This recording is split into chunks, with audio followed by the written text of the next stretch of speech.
Hello everyone, সালামু আলাইকুম।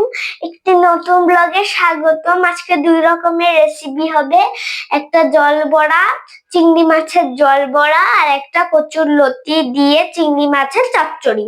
তো এদিকে মা কি বলে নারকেলটা সুন্দর করে বেটে মরিচ দিয়ে তারপর এই যে চিংড়ি গুলোকে বেটে নিচ্ছে, আর এদিকে মায়ের কচুরলতিটাকে ভালো করে সুন্দর করে মাছকে ছিলে দিচ্ছিলাম। তো আমি মাকে হেল্প করি, সব কাজে কঠিন কঠিন কাজ আমি মাকে করে দিই।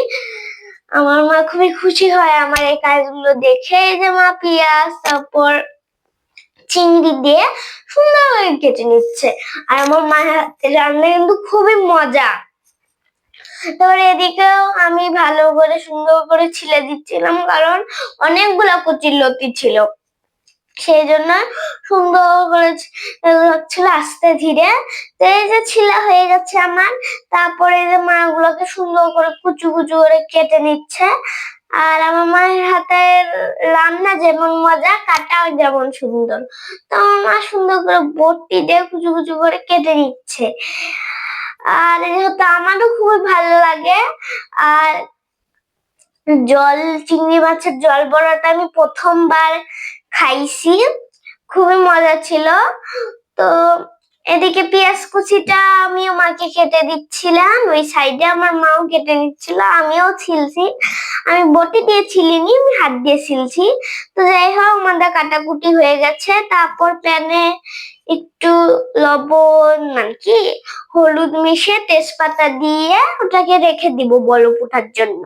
আর এদিকে এই যে এদিকেও বলক উঠে গেছে, ওই কচুরলতিতে একটু মশলা মাখিয়ে রেখে দিব। তো এদিকে বড়াগুলো দিয়ে দিব। সমস্যা নাই, বড়াগুলো গলবে না, লবণ দিয়েছিলাম পেস্টে, বড়া গলবে না, ভয় নাই, একটু আস্তে আস্তে নাড়বেন তাহলেই হবে। মরিচ দিয়ে ভালো করে মাখিয়ে মাখিয়ে নিচ্ছে মামা, সুন্দর করে মাখিয়ে ছোট ছোট কুচি কুচি চিংড়ি গুলোকেও দিয়ে দিবে। দিয়ে পানি দিয়ে ওটাকে প্যানটা মানে আগুনটা জ্বালিয়ে ওটাকে রেখে দিবে।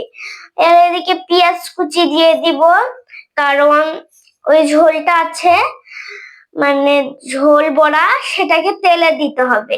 তো এই যে পেঁয়াজটাকে দিয়ে মানে তেলে দিতে হবে না, মশলা মাখিয়ে জল দিয়ে ওটাকে দিতে হবে। এই যে ভাজি ভাজি করে কালার হয়ে গেল। তারপর এদিকে লঙ্কাগুলো লবণ দিয়ে ভালো করে মাখিয়ে পানি দিয়ে, এটাও প্রায় হয়েই গেছে। এবার ঢাকনা মেরে রেখে দেবো। তারপর এটাও হয়েই গেছে, এবার পানি দিয়ে বড়াগুলো দিয়ে দিব। আমাদের হয়ে গেছে সবকিছু। আল্লাহ।